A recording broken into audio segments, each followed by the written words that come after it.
Doa itu manfaatnya, walaupun solusi belum datang, tapi hati tenang. Tenang.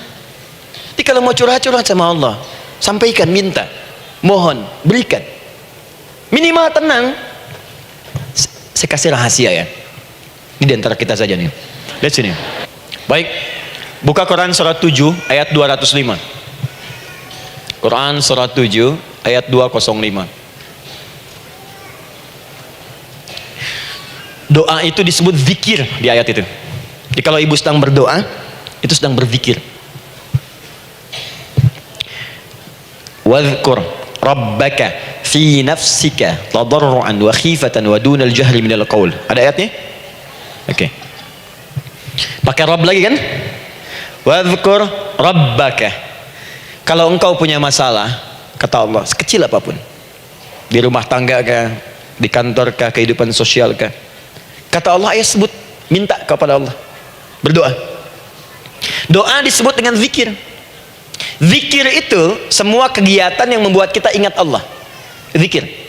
Baca Quran, zikir.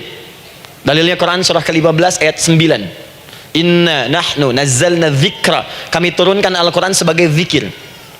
Menghafal Quran, zikir. Quran surah 54 ayat 17, ayat 22, ayat 32, ayat 40. Walaqad yassarnal Qur'ana lidzikri. Kami akan mudahkan Al-Quran untuk diingat, dihafalkan. Zikir, sebagai zikir kepada Allah. Ibu selepas sholat baca subhanallah, alhamdulillah, Allahu akbar, zikir. Quran surah keempat ayat 103. Fa idza qadaitumus salata fadhkurullah. Maka jika Anda telah tuntas mengerjakan sholat, segera berzikir kepada Allah. Sholat sendiri zikir. Quran surah ke-20 ayat ke-14.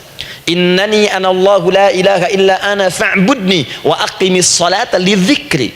Saya Allah, kata Allah, tidak ada Tuhan selain saya, sembah saya. Bagaimana menyembah Allah? Tunaikan salat sebagai zikir kepada Allah. Zikir. Di zikir semua amalan yang mendekatkan kita dengan Allah. Doa itu satu dari bagian zikir. Tapi tahukah ibu fungsi zikir yang paling utama itu apa? Quran surah 13 ayat ke-28. Ala bidzikrillahi tatmainnul qulub.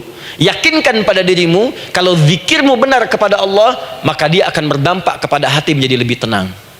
Zikir itu manfaat pertamanya membuat hati tenang, Bu. Tadi saya contohkan, baca Al-Quran zikir kan? Jadi kalau ibu sedang tidak tenang, sedang gelisah, ada masalah, daripada mengeluh sana sini, wudu, Bu, wudu. Ambil mushaf, baca. Saat baca itu mungkin solusi belum datang, tapi hati itu lebih tenang. Kaitan dengan bahasan kita, doa, minta doa. Jadi kalau orang punya masalah itu, kalau berdoa, walaupun solusinya belum datang, walaupun kemudian jawabannya belum tiba, minimal hati ibu tuh tenang. Ini dia Quran surah 13 ayat 28. Rumus ini pakai, gunakan dalam hidup. Karena yang tahu kehidupan kita itu Allah yang menciptakan kita. Yang tahu pesawat, yang bikin pesawat. Yang tahu handphone, yang bikin handphone. Yang tahu mikrofon, yang bikin mic-nya. Yang tahu kita, yang menciptakan kita. Ikutilah petunjuk Allah yang menciptakan kita, maka akan langsung terasa manfaatnya. Ibu tidak percaya, silahkan lakukan. Rasakan bedanya, bedakan rasanya, dan pasti akan terasa bedanya. Akan lain. Tuh. Doa. Tapi ingat, yang paling penting kata Allah, doa itu bukan sekedar penting permohonannya, tapi menunjukkan status kita sebagai hamba di hadapan Allah Subhanahu wa taala. Jadi kalau ada orang selama hidup tidak pernah berdoa, artinya dia mengingkari status dia sebagai hamba di hadapan Allah Subhanahu wa taala. Mau menyejajarkan diri dengan Tuhan. Kan yang tidak pernah meminta itu Tuhan. Allah yang memberikan. Kalau manusia beda, pasti minta. Artinya kalau ada manusia nggak pernah minta, seakan-akan bahasa halusnya, kamu ini ngaku jadi Tuhan. Saya tempatkan kau di neraka jahanam yang paling bawah. Jahanam itu, Bu, belum masuk saja sudah terasa. Terasa. Buka ibu Quran surah misalnya ke-40 Ghafir tuh. Ya, ayat 45 sampai dengan 47-nya. Sebelumnya lagi lihat Quran surah ke-8 ayat ke-50. Itu penghuni neraka, Bu, yang bukan jahanam, saja. Penghuni neraka itu kalau mau meninggal itu dipukulin dulu malaikat. Depan belakangnya. Ayo, kamu keluar. Lama amat keluarnya rohnya katanya. Takut karena nggak punya bekal. Kan maaf ya, kaidah mengatakan orang nggak punya bekal itu takut pulang, apalagi orang merasa salah. Anak ibu berbuat kesalahan, mau pulang takut kan? Takut. Jadi kalau ada anak takut pulang, salah dia. Salah. Kemana anak nggak pulang-pulang, pasti ada yang salah karena nggak berani pulang. Jangankan salah, nggak punya bekal saja, malu pulang. Lihat ibu waktu Ramadan usai mau mudik Idul Fitri, kan pada mudik kan? Kenapa mau mudik dan senang mudik? Karena punya bekal, Bu. Dikumpul-kumpulkan tuh selama 11 bulan untuk 1 bulan saja, itu pun paling berapa hari, kumpulin, terus telepon keluarga, insya Allah aku pulang hari ini. Wah, senang semuanya. Padahal mudiknya cuma pakai motor, Bu, motornya bebek, bekalnya singa. Serius saya, motor bebek bekal singa, ada kardus belakangnya, tulisin, terus tambah pelepah pisang buat begini, belakangnya ditulisin, aku pulang sayang. Jalan mudik, terus yang di rumah kan senang nerimanya. Kenapa? Karena ada yang pulang dan bawa bekal.